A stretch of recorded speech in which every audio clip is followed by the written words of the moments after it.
I was just brainstorming, what if I can just create a team, and then instead of me doing all of these weddings, I can have 2 or 3 events in one Saturday, like in different towns. So I really started thinking about it, and then I started considering people who I would actually reach out to and ask. So I started booking these events, and so I started telling people and clients that I won't be doing your event personally, but I do have a team of qualified people that can shoot your event. And probably like 80 or 90% of the time, they're totally fine with it.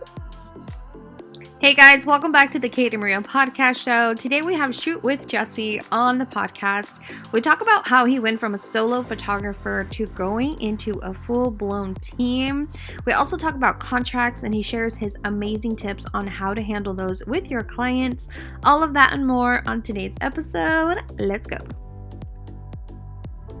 Jesse, how are you? I'm good. Yes, I'm good. How are you? Good. Where are you talking to us from right now? Right now, I'm currently in my room right now. I'm in Clovis. I just barely moved here about 2 months ago. Dude, Clovis is so nice. I'm so happy. I know. I know, right?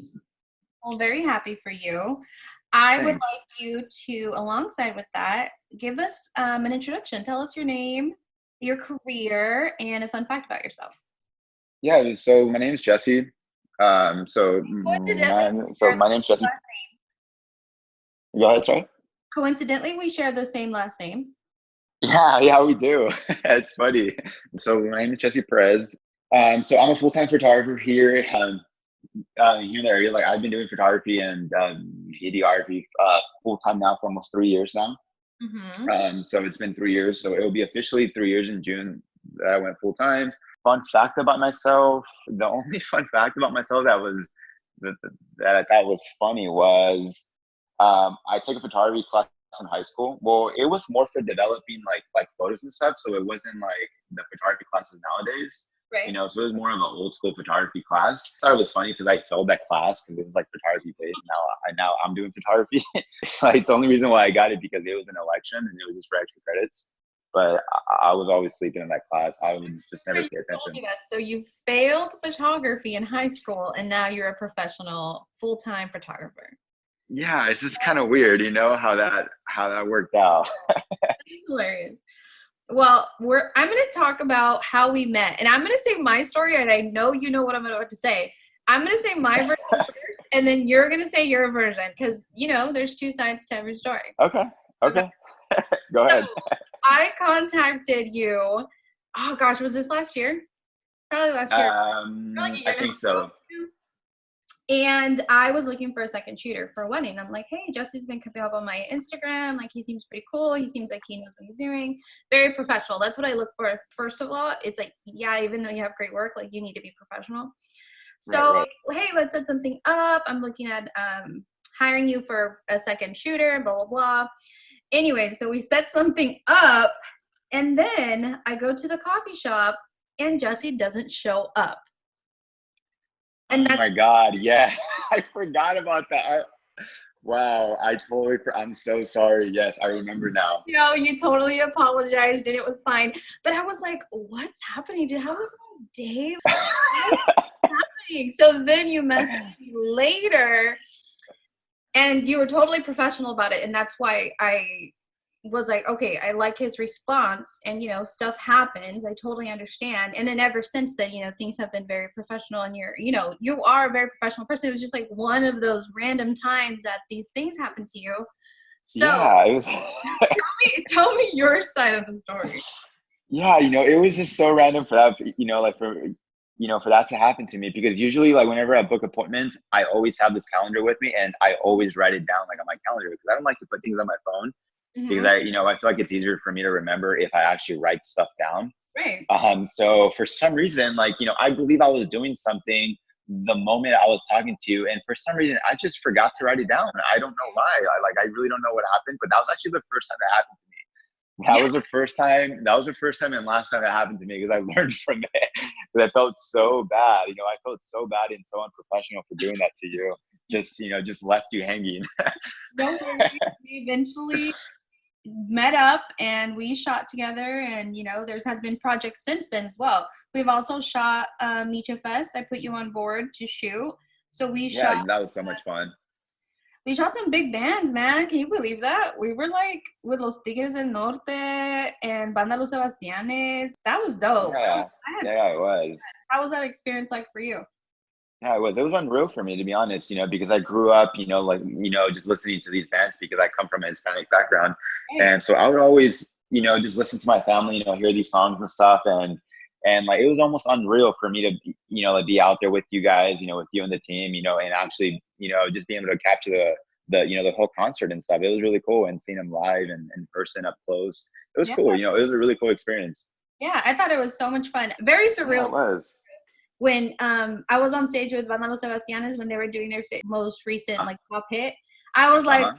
holy shit, like I'm on stage with Sebastianes shooting his pictures. And then actually the lead singer, I DM'd him a bunch of his photos and he was like, oh, thank you so much. Dope. If you have any more, let me know. I was like, man, Katie That's Perez so has awesome. made it. Yeah, that's so awesome. That's so cool. So one thing I admire about you is your ability to think outside the box and grow. Like not only are you taking this professionally, but you're really expanding to another level than I've seen most photographers do. Because a lot of photographers are just like a one-man show. And a lot of the times, Right. yeah, they hire second shooters here and there, but you've actually built a team, which is crazy. I love that. We've talked a little bit about that before, but tell us a little bit how that works. We know that you started this business, you were doing this solo, and then it got to the point where you needed to expand. How did that go about? Right, because it came to a point where I was just getting so many inquiries that I was turning down like people and clients, and so I was turning away business, and it just wasn't a good feeling, like turning down business. Mm-hmm. So I was just brainstorming. What if I can just create a team, and then instead of me like doing all of these weddings, I can have like two or three events in one Saturday, like in different towns. So I really started thinking about it, and then I started considering people who I would actually reach out to and ask. Yeah. So I started booking these events, and so I started telling people and clients that I won't be doing your event personally, but I do have a team of qualified people that can shoot your event. They're all qualified and experienced. The work will be the same because I'll be doing the editing, and probably like 80 or 90% of the time they're totally fine with it, because people at the end of the day, like, they just want nice photos, and if you can get a qualified person Right. to capture nice photos for them, it's going to be a win-win, because ultimately, if you make someone look good in their photos, like, they're going to love the photos, like, no matter who took them. Right. Right. And I think um ultimately it says a lot about you as well, though, because if it was just a random person making the presentation, hey, yeah, let's book, but I just want to let you know somebody else will be there. It has to be presented in a very professional and like, hey, this is like, I'm an honest individual. This is what I'm doing. So it says a lot about your character and the reputation you've built, because they could see your portfolio of work and be like, okay, yeah, 100%. If this is what he's been doing, this is awesome. This is what I want. If you wouldn't have built up such a great reputation for your business, then it wouldn't have been as easy. right, and then I would tell them too, that I would still be in charge of turning in like the final work and like the final project. So it won't be something that I'll just talk to them once and then just leave it up to like whoever I hire on for the job. But Yeah. so like I talk to them from point A, and then I take them all the way until point Z, until they have like all their photos and like all their videos in their hand. And because it's still my responsibility to take care of the client and stuff. Right. Which I think you're doing a great job. How many people are in your team as of right now that are your go-tos? So right now, like, my go-tos right now, I have about, let's see, I have about 7 people that have worked with me so far. I have covered events and stuff That's like a that. lot. Well, yeah, That's it good. just kind of got to, well, it just kind of got to a point where like, where we were having, I think the most events that I've had was like 3 or 4 events in one Saturday. And so it got to a point where I had to just, reach out to, to about 6 or 7 people to help me out and stuff. That is insane. And by event, you mean like weddings, quinceañeras, and Uh-huh. that. Yeah, yeah, so it's mainly just weddings and quinceañeras. That's mainly what we do, just weddings and quinceañeras. And sometimes it's sweet 16s, but it's very Oh rarely. yeah, yeah. What about like just like hourly shoots? Are you still doing those as well? Yeah, yeah, so hourly shoots are, just family shoots or are just graduation shoots, engagement shoots, just any kind of shoots, those are the ones, those mainly I do them on Sundays because on Saturdays, Yeah, reserved for events. that's when we have our events on Saturdays. Yeah, And then on Sundays, like I do like all like the other sessions and stuff. true. That's a good idea. I always do that as well. Um, I can't handle as many events as you guys. The most I'll take on is six, six a year, and that's as much as I could handle because I'm Okay. working full time and I can Yeah. handle the editing time or anything like that. Uh-huh. But we did have this conversation about how I just get inquiries and I just push them out. Like, hey, I'm not available, but here's some great people I can refer you to, right? And Right. And like you've referred me a lot of people and like I really yeah, appreciate that too from you. oh yeah, of course. So I remember telling you that, like, hey, I just refer people over and that's it if I'm not available. And that's when you brought up, like, hey, well, what have you ever thought about doing something like this? And then that's how you brought up your system to me. And I was like, oh, that's so interesting. Next year, once we're out of this quarantine, there's a lot Uh-huh. of things that I want to do as far as my business and expanding. So I might double double with that. We'll see how it goes. Yeah, yeah, that's awesome. And then you know what, it's not for everyone, because Yeah. 'cause there's going to be some people out there, that actually hear this out. Yeah. And it's not for everyone, because because other people can be like, oh, it sounds too stressful, it sounds like a lot of work. Like, some people will probably just be too worried, that something goes wrong and stuff, because there's a lot of things that can go wrong, like when doing this. But luckily, like I'm like really big on just having an optimistic mindset. And it's worked out for me like every time. So like there hasn't been Right. uh And if like something that has gone wrong. yeah, and if there are minor issues that go along the way, you learn from it and you just Yeah. keep going. It kind of reminds me of like the DJ service. I think is it Bliss maybe? Oh yeah. You look That's where I got this concept at, no lie. really, yeah. So if you look, Yeah. they're like, oh yeah, we'll just send a DJ out to you. Like you're not hiring one specific DJ. So yeah, Uh-huh. that's very much the same concept. Oh wow. Yeah, it's crazy, because I actually met Sal, and then when Yeah, I met Sal, like, I started looking into their concept, on like how they do things, and I was like, yo, this is a really cool concept on like how they do things. right. So I started really thinking about it until I just, just took that system and just put it, just put it into work here. Yeah, and it's genius. So I don't want to take like all credit for it, you know?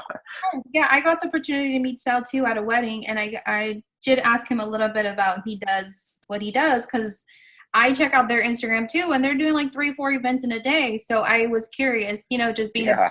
person, and we had a conversation about it. So very interesting. I like it. So Thanks, you Katie. mentioned that you've been doing this for almost 3 years now, full time, which means you work from home. Uh-huh. And Correct. right now, probably, oh my gosh, a huge percentage of the world is working from home, including myself. So, since you have a lot more experience than I, can you please give us some tips on working from home and what your day is like? Because it's hard for me to stay on task. Because I'm working, I'm like, oh, I should really go wash the dishes. And then I'm working, I'm like, oh, I should really go fold that clothes. Like Right. it's kind of hard for me. So, give me some tips. Yeah, so at first, like my time and like just my time schedule was everywhere at first because I was so used to working a job for 8 hours a day, and then all of a sudden I have like an extra 8 hours for my day. And at first, like I didn't know what to do with my time, to be honest. I was so lost. I Yeah, was so lost at first, because it's so easy, if you're at home all day, it's just easy to just do nothing and just be at home, just right? watch TV, be on your phone, just do whatever you want. So for me, like what I found like that, that works best, like I found a routine for Mhm. me that works best. So in the morning, like I always go work out in the morning, like I always go for a run or something like that. Like it always just wakes me up in the morning. Like I just go for a run, I go for a walk. Mhm. And then after that, that's when I plan my day after that. I create this thing called the power list. And then the power list, I like write down, um, So it's basically just like a checkoff list. So Uh-huh. it's a checkoff list of like the things that I want to accomplish for the day. And then if I have to edit or if I have to do, just certain things for work, like I usually just go to a coffee shop, because at coffee shops, it's really easy to focus because everyone around you is like doing work to focus and stuff. Like an easy Yeah. And so it's way easier to just go to a coffee shop than just work from your home. Mhm. But now, or not anymore? go ahead. Go ahead. What? Do you do that now? Do you still go to coffee shops now, or do you? No. Okay. Yeah, so now like I've gotten really used to it now where I can just edit like from my bed, to be honest. So like I'll just be so I edit mainly at nighttime. That's usually like the easiest when it's like for me to focus. Like it's easier for me to focus like throughout the night. So I just edit usually like around 7 p.m. or 8 p.m. That's when I start editing, and I'll just edit in my room. Like I'll get it done. Yeah. And like I'll have no distractions and stuff. So I'll just focus in and I'll just get it done here in my room. So it's easier now because I feel like I've done it these past 3 years where like I'm used to it. But at first, if you feel lost at first and you feel confused on what to do, like just don't feel guilty because I was there and it's really hard at first to work from home. Yeah. And I feel like everybody's rhythm will come differently. Like you working at 8 p.m. may not work for other individuals. Does that make sense? Correct. So it's kind of just what works for you. I could totally picture editing at night because honestly, that's how when I do it too. Because in the day, I have so much to do. Like I have Right. shoots to do, or I have like people to follow up with, and I have my regular job, and then I have kids and making dinner in my Right. home. So it's kind of nice because your brain's kind of settled like, okay, the day is done. Now I can start editing as much as I can. So I like that Yeah, perspective. that's how I felt too. Uh-huh. Yeah. So I have kids. So it's actually, so I juggle both. As you know, I work in my classroom all day. And then when the boys actually go to bed, that's when I edit. So it's usually like 9 p.m. And sometimes it's really hard to stop when you get into the flow of things. I like, Yeah. oh gosh, it's like 1, 2 a.m. And then the next day I'm in my classroom, like, hey guys, have to cheer up and wake up. But it's all worth it. I really like it. Once I'm in the zone, I don't like to stop. Is it the same for you? Yeah, because once you get in the zone, because at first, like you feel like, you don't want to do it, but then like once you get like in that editing zone, like you have music playing and stuff and like you're really focused, like time just flies and then plus it's really relaxing. And I don't know if it's just me, but when you edit, it's something about it when, like you keep editing and you just feel relaxed, you feel like in tune. I think I so. don't know, Put it's on kind of some weird. put on some good music and then just go with it. Yeah, like it's really easy to get distracted with other things that you have to do, I guess, just things that come to mind where like, oh, like I have to like Google this and, like know this or, like reply, to this person and stuff like that. Yeah. So like at first, like it was hard for me to like, like really focus at first, but like once you get in the rhythm of it and, just start flowing, like, like you'll just start flowing. Yeah. And I feel like, like once you get in that rhythm, like you'll be like way less distracted and stuff, and like you'll be focused. Yeah. Have you ever considered like renting out office, or do you think that's not something right now? Yeah, so I actually have it, and like I've looked into it and stuff, but then I came into to a realization that I honestly don't need to get an office because that's just going to be more overhead. So like for me, like I want to keep it where like there's like less overhead because because you can do everything just digital and from your home or like from a coffee shop rent free. I'm curious as far as like leads. We've talked about this before, and you mentioned you use Facebook. You don't have Right. a website. Am I correct? You still don't have a website? Yeah. Been I able know to, a lot of people. Go yeah, ahead, sorry. and that's very controversial subject. Like, oh, you don't have a website, but you have been able to be very successful with your way of doing things. Explain that a little bit. Yeah, well, a lot of people would probably will probably be a little confused when they hear this. Like, I don't have a website. So for me at first, like I didn't know how to build a website at first. Like I just got into photography just as a hobby. I just bought it for fun, to be honest. Like I knew nothing about photography.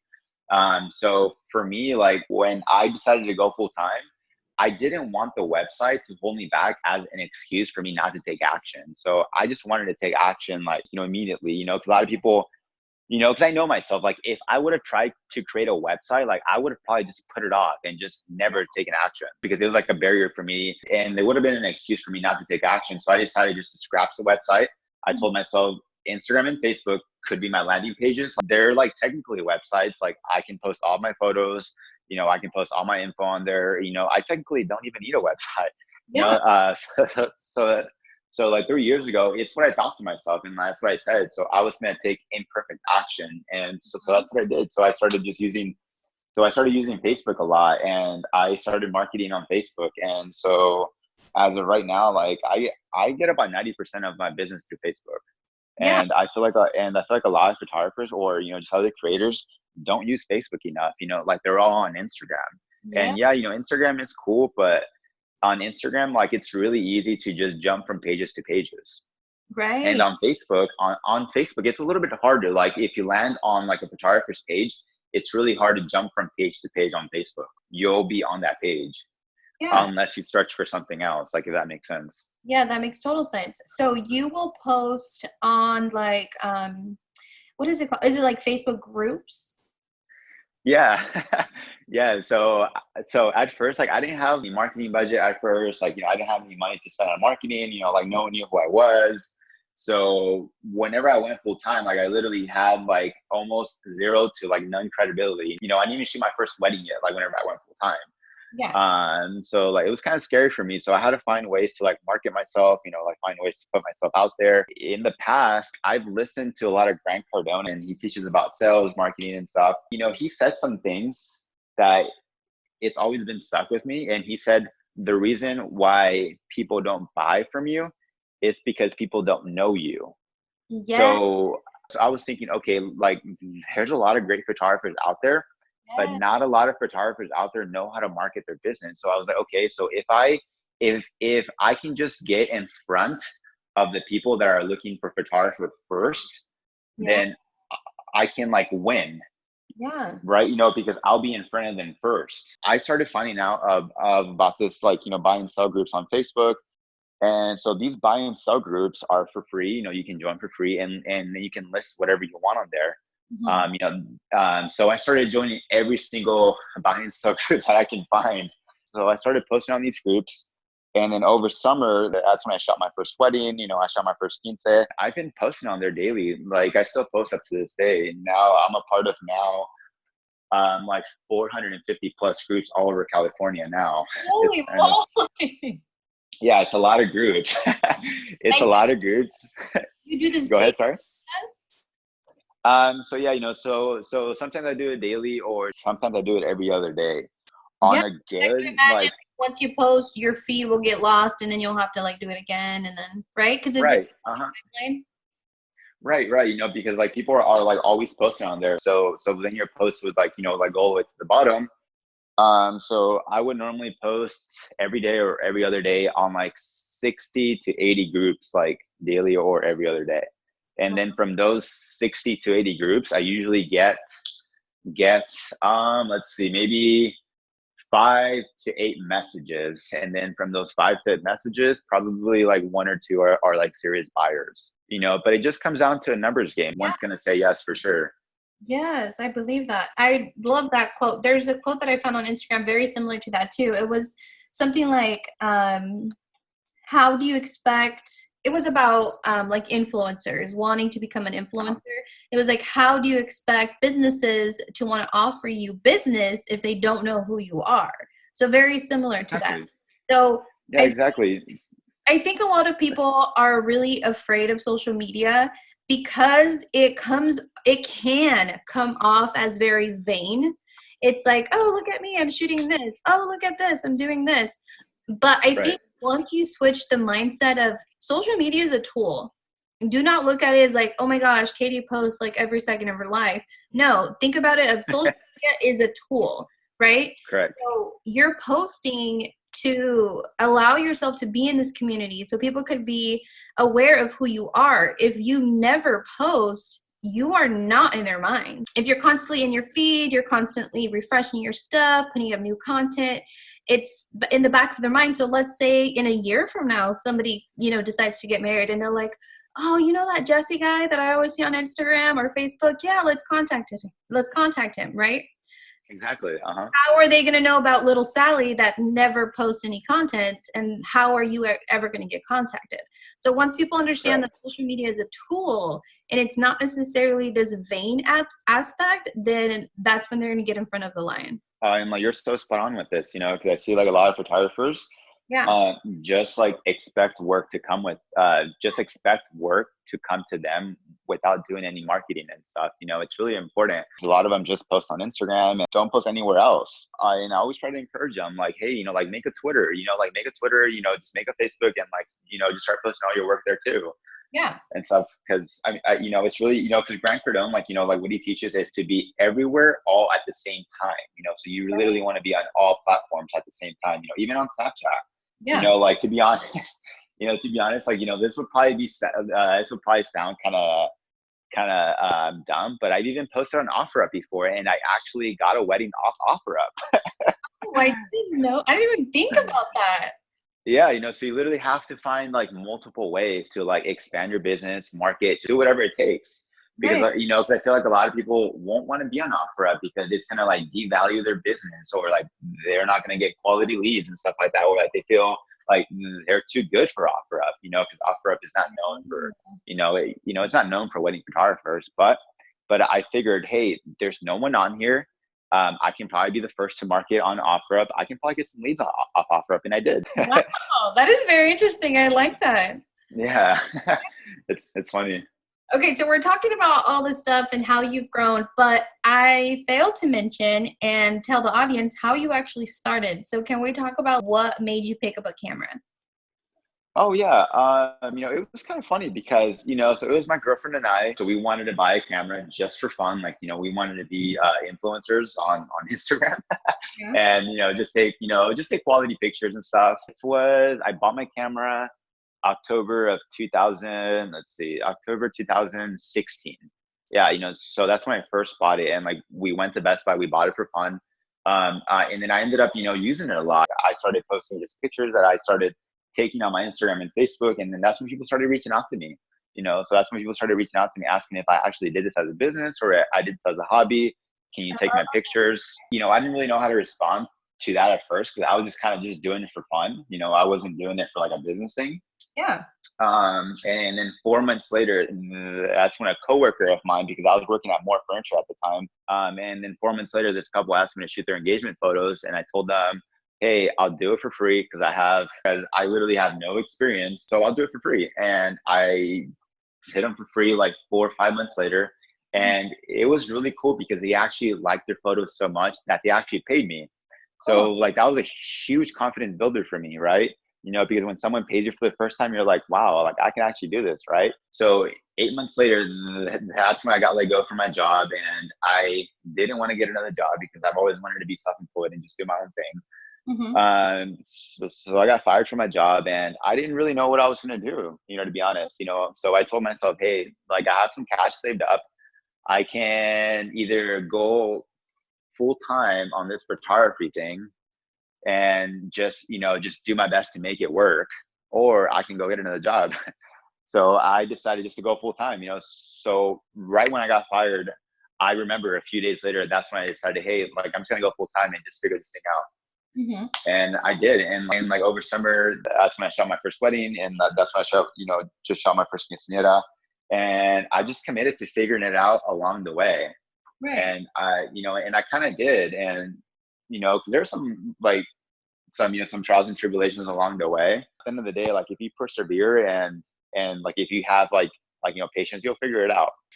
I want to shift the conversation just a little bit, and I want to talk about contracts. So Okay.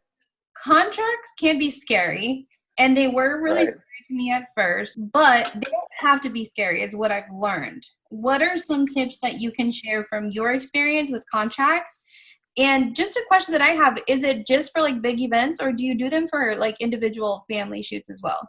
Yeah. So contracts at first, I didn't really know anything about contracts, right? And like, I didn't even know I had to do contracts at first until someone asked me, do you have a contract? Yeah. And that's probably, I remember even like feeling confused and lost at first. I was like, a contract? How am I supposed to come up with a contract? Like, where do I find one? Yeah. Right. And so like the easiest way to find one was on Google. Like I just Googled it. I Googled the wedding contracts. That's what I Googled. And then like there was a bunch of them that popped up, surprisingly, a bunch of them popped up. Yes. And I read through a bunch of them. So I just found the one, that I liked, got that contract, and then I turned it into my own. So I kind of just copied it, and then I put shoot with Jesse up top. So it wasn't anything complicated. It's just something that I found, and I've changed like things here and there. Mm-hmm. And it's worked out for me like well. So like a contract is really important. Mm-hmm. Because I feel like there's a lot of people out there that don't have contracts. But it's really important because I feel like the client will like respect you even more if you have a contract. Do you do them for individual hourly shoots as well, or just big events? So I don't do it for hourly shoots unless they ask. It's really rare for someone to ask for a contract for just a regular shoot. Right. But I just mainly just do it for big events. Yeah. Yeah, I do too. And my story is kind of similar. I also just Googled wedding contracts. And I would say I got about 3 of them and merged them until I found like a perfect thing for me that fit me. And then from there, I added things. So let's say there was a certain circumstance that came up during an event. I'm like, I should start adding this to my contract. So then you perfect it as you go. And right. It's nice because it really clears up the expectations on both ends. It's like, here's what I'm offering you, here's what you should expect, and there's really no surprises. And it's really a good way of keeping both parties liable, because without a contract, people could easily say, hey, I no longer want your services, and you were expecting these sort of funds, right? Like let's say you have an office you need to pay rent for. So contracts are helpful in that sense. And at first, they were super scary to deal with. But once I learned the flow of things and found what works right for me, they weren't as scary after all. So I really suggest any photographers listening to start contracts for big events. So like weddings, quinceañeras, sweet 16s, stuff like that. Anything past 4 hours, I would do a contract for. Right. And like even 1 hour or 2 hours, to be honest. I mean, I don't even call them contracts, because I feel like contracts sound kind of scary to people, Right. because when you tell someone, oh, we need to sign a contract, to make it official. Right. So instead of saying contract, like, I just tell them agreement, so are you guys ready to sign an agreement, to make it official? So I feel like it sounds more scarier if like that makes sense. I like that. Here's our agreement. Let's go over our agreement. Yeah. I like that. Good tip. Yeah, because an agreement sounds like more friendly. It doesn't sound uptight. It just sounds something that you're both signing for. Just for agreeing. Yeah, that's a great tip. I like that. Tell us really quick, what are you currently shooting with? So right now, so like for the longest time, I was shooting with a Canon T6i Rebel. Like a lot of people would probably laugh, but I mean, that's what I was shooting with for the longest time. That was like great work with it. Thank you. Thanks, Katie. And like a lot of people were surprised, like a lot of people, like when I was still shooting with that camera, like a lot of people were surprised that I was even shooting with that camera. Yeah. But the reason what helped my photos a lot was that I bought the 24-70, right. 2.8, so like whenever I like first bought that lens, that's when I saw like a huge difference in my photos. Like it was like a huge difference. Yeah. But now like I shoot with the 60 Mark II now. Like I love that camera. It's my to-go camera for everything, the 60 Mark II. Are you still using the same lens? Yeah, 24-70 for everything. Like that's like the only lens that I use for everything. I mean, it's perfect. It's perfect all around because you can shoot portraits, you can shoot weddings, you can shoot families. Like it's like the only lens you need. Yeah. For like events and stuff, unless you want to get really close, and then that's when you get like the big lens. But yeah, that's like my main lens. So I love the 60 Mark II as well, but I use that for video. I like that for video. Yeah. And then for shooting, I have been doing the 5D Mark IV. That's what I do for photography. I like the different combinations. And I also have the 24-70, but I have the 1.4. And for those listening, Jesse's, you said it's a 2.8. His has a lower f-stop, which gives it like a blurrier background, a more detailed forefront, and mine is an SO, so you could get different f-stop perspectives. Right. I think I'll have to invest in that one.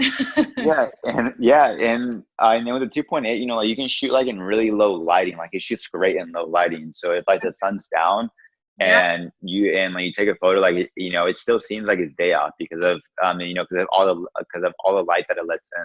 Yeah, and then I could imagine that being great for like wedding at nighttime, because Oh yeah. that would be harder to shoot. Awesome. I Oh like that. yeah, How often definitely. are you investing in new gear? Not often, to be honest. Let's see. Well, I bought the Canon T6i Rebel back in October 2016, and I was using that lens or like that camera Yeah. for like, let's see, I barely bought the 16 Mark II like a few months ago. So I was using it for like 2 years, 2.5 years, the Canon T6i Rebel. And Yeah, then the bigger 24 to investment could go a long way. yeah, and then the 24 to 70, I bought it about 2 years ago. So I've been using it ever since. So I don't buy a lot of equipment all the time. Like I just use the same equipment. Okay, I like that. I think on my perspective, I'm just like a techie and I like to try new things. So I just buy things all the time. Um, I mean, which is good, but I think it's just like the techie in me. It's like, oh, I was looking at at a drone. I don't have a drone, and I'm like, I Okay. need a drone. Like, I need a drone, and they're so good now. Like, I was looking at the DJI Mini, and I'm like, this is so Oh good yeah. price, and like, I was so close to buying that one. yes. So I'm thinking about it, but I am like always buying new things. I'm always buying new mics, new lenses, new computer stuff. And I think it's just keeping up with the most current trends for me because I teach Right. as well. But it could be very, very expensive. So if Oh you yeah, for sure. yeah, so if you're just beginning, please don't feel the need to buy everything. Like Jesse said, he started with the Rebel T6i. That's a really good starter camera. I would say maybe right now it runs like 600. Would you agree? Maybe like no more than that. Yeah. At Costco, like I've seen it at Costco in a bundle for like 600 or so. Yeah. Yeah. So yeah, it doesn't have to be super expensive. Now a 60 Mark II is upgrading, so that'll cost you a pretty penny, but you don't have to start there. And Jesse is like a proven point because he just bought the newer camera in October, you said, right? Yeah, and like I bought it a few months ago, and like I didn't even buy it new to be honest. Like I just searched on like the Facebook Marketplace. Yeah. So I searched on the Facebook Marketplace, like if there's anyone like selling their body at a lower price. So I found this guy out there in Temecula who was selling it a few $100s cheaper than what it really was. I think so I bought it for 850, and like he only had it for 3 months. Yeah. And so normally that camera, like plus tax and everything, runs like I think $1,400 just the body. So I bought it at a good price, and like he only had it for 3 months, so I think it was a steal. But because he wanted to upgrade to another camera that just came out. So, Right. but yeah, but you don't always have to pay full price. Just search on the Facebook Marketplace. But yeah. I like that tip. So we're gonna end this with a segment called Rapid Fire Questions. I'm thinking about Okay. it. So if you ever come up with like a name for this, like a cute name, Rapid fire. now it's just rapid fire questions. And I'm gonna give you Okay. four different scenarios and you have to let me know how you would handle these. And then I'll kind of put in how I've handled something similar in the past. So ready? Okay, I'm ready. Yeah. Okay, scenario number one, it's a wedding day. What are your Okay. essentials that you're taking with you to shoot photo? So my essentials are, of course I have my 60 Mark II, the 24 to 70, and I also take my backup camera, Okay. just in case because I didn't have a backup camera before, but like now I take the T6i Rebel as a backup camera, and then I also take my flash with me, for night photography. The flash that I use is called Speedlight 430X, and I think it's 3 eyes, something like that. Yeah. But I take extra batteries with me, and that's basically it. Like I don't have a lot of stuff with me. How many extra batteries you take? So I have a battery in my camera, and then I take an extra battery with me because the battery for the 16 Mark II lasts forever. Like Okay. it lasts a long time. Yeah. And then is your flash battery as well? Yeah, correct. So I take about, because it takes 4 batteries. So I take 8 batteries with me in total. Do you feel like you ever need to switch it out during the wedding? Because for whatever reason, my batteries always run out. So I found these really good batteries that last forever for some reason. And I can use one set of batteries for the entire event. Like they last a long time, but like they're like $10 at Target for only 4, but they're worth it. Oh, good. You're gonna have to send me a picture of that because Yeah. the batteries that I use, I mean, yeah, no, they do not last. And I always have to switch them out, which is a bummer. Yeah, I So, know, because I used to have that same problem too. yeah. So for my essentials, I do also take my main camera, which is a 5D Mark um, 3, Mark D Mark 4, sorry. Uh-huh. And then I'll take the 6D Mark 2 as my backup. I do like to take a tripod with me. There's times where we're not doing anything and we have to put our cameras on the tables and stuff. And then sometimes there's drinks Uh-huh. so it's been nice just to have a tripod to set it up on just when we're not shooting. And Right. then extra SD cards, extra batteries. Like you always want to prepare for the worst. Extra SD, extra batteries for the flash, just in case. You never Just know. in case. And then I'll take like 2 other lenses just to get creative with it if I want to. So I'll take a 50 and then Okay. I'll take a 24 to, what is it? 24 to 140. I might be my zoom lens. So like my Because I believe you had a 24 to 105, correct? 24 to 105. Oh, Yeah. no. That one, I haven't been using it as often. That was like my Oh, you go-to. haven't? No, that was like my go-to. Now I'm just like, it's kind of in the back burner right now. I'm always exploring with new things. But wedding day, yeah, I shot video by myself in, I want to say this was November of last year.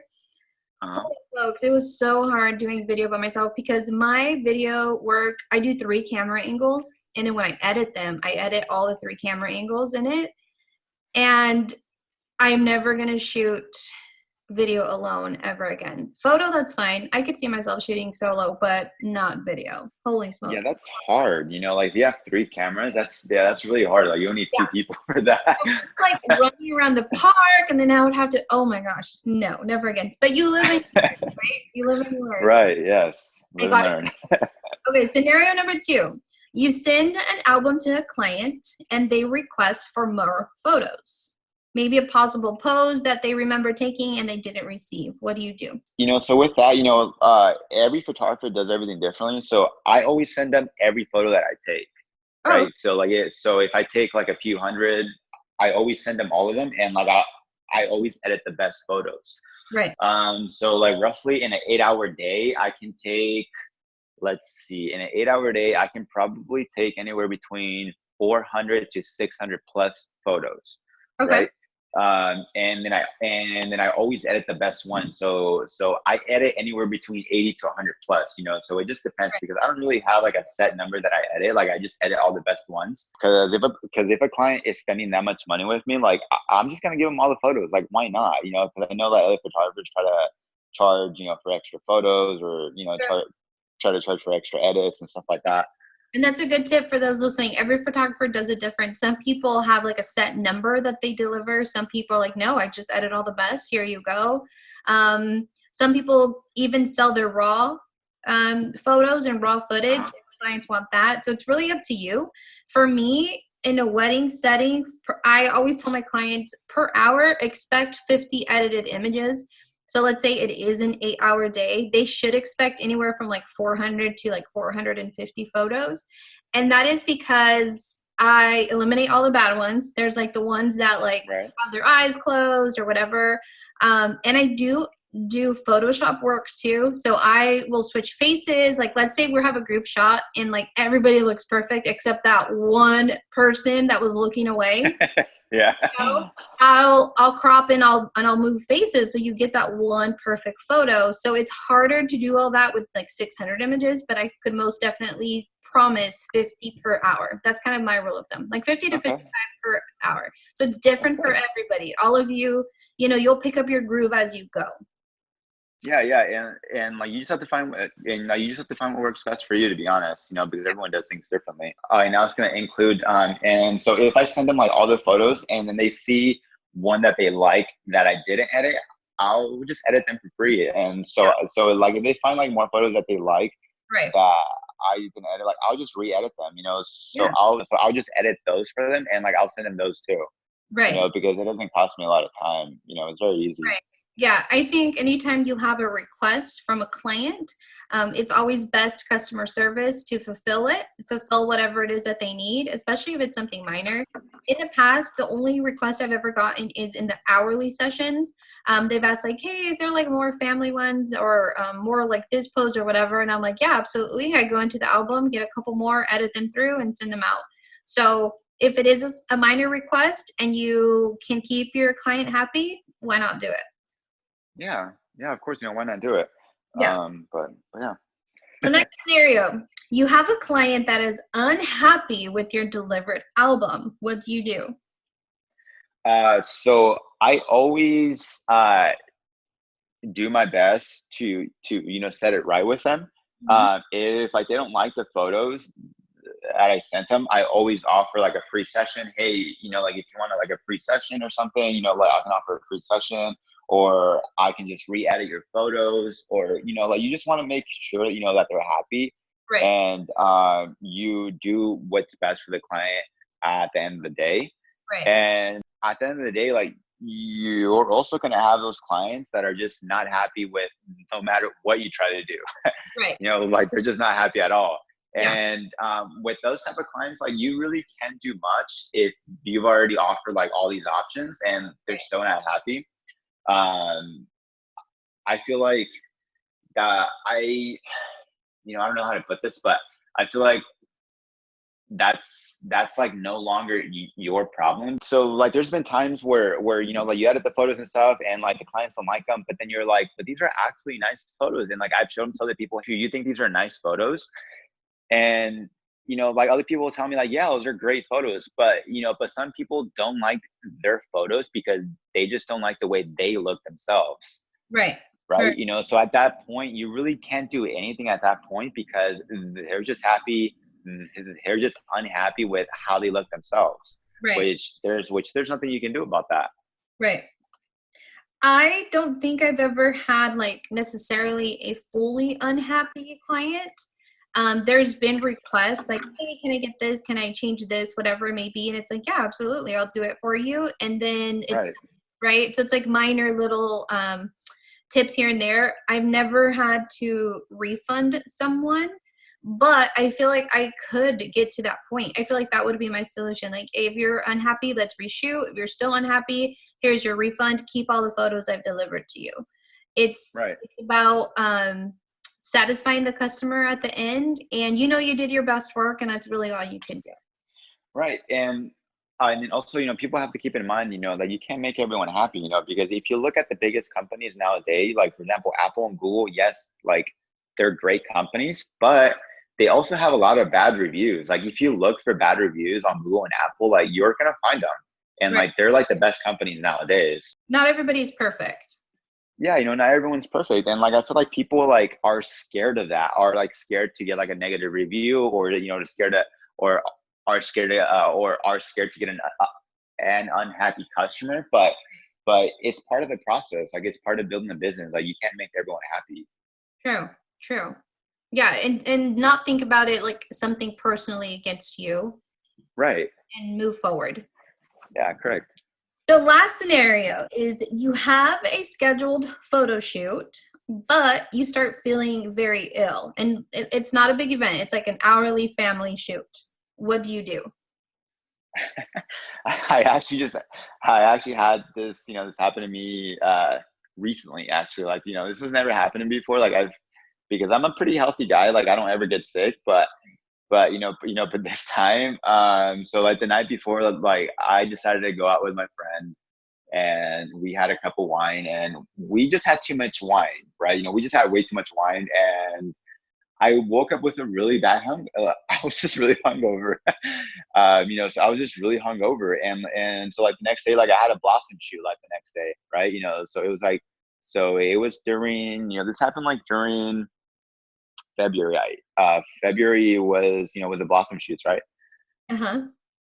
So I just felt really sick the next day. I just felt hungover, and then I was in bed until 3 p.m. And then my session was at 4 p.m., I believe. It was at 4 p.m. And I almost canceled it. Or I almost rescheduled it. Yes, I almost rescheduled it, but I decided to just push through it because it was my fault, and I knew I had to shoot the next day. It wasn't the client's fault, so I pushed through it. I pushed through it. I went out there and just did my best. Just Good. did my best. I pushed through it. And so the client was really happy. Like she loved her photos and everything, so it worked out perfectly. Good. But if you're sick and like you have a shoot or if you have a wedding, Yeah. I would advise you to push through it. Push through it. Or if it's really bad, try to get coverage for it. Because you don't want to like not show up to someone's wedding. That's horrible, Right. right? So I would just find coverage. Like if you can't make it, like I would just find someone to cover you and then just pay them your cut or something like that. Yeah, that's a good idea. For like an hourly shoot, I've only ever canceled once, and it truly, truly was because I was dying. Like I was throwing up nonstop. I had a fever, and Ooh. yeah, I had to. I called them, and it almost I felt so bad on my end because a lot of people like don't believe you. Like, yeah, right, you're sick. You know what I mean? Like, Yeah. no, I was so dead. So I had to cancel, and I'm like, oh, I can reschedule, blah, blah, blah. We didn't end up rescheduling because it didn't work out later on, like to move it later on in the day. But that's the only time I've ever rescheduled. Any other time, the same as you, I just push through it. If it's something minor, like I just like am tired or whatever it is, like, no, that's my responsibility. It's my job to show up. So I push through.